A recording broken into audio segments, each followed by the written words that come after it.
So to put a colour around the outside of your subject, rather than grabbing a paintbrush tool and manually trying to draw around the outside, which is very time consuming and not very neat.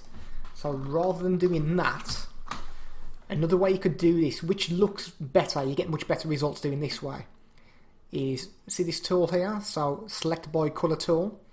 If we click on that, we click on the layer we want to use this tool for, which is the layer of me.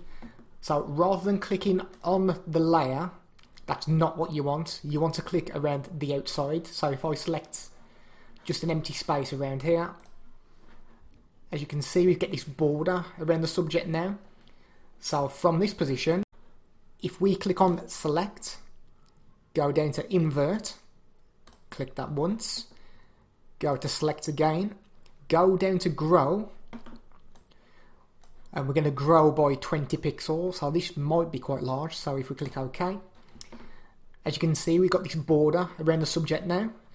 So from there, we want to go onto the fill tool, the bucket fill, select what colour you want. So for this example, let's just go with red, and inside that line there, if we click, we can create a border around the subject. If you like the content that's being created on this channel, please hit the subscribe button. You'll find it in the bottom right of each of the videos.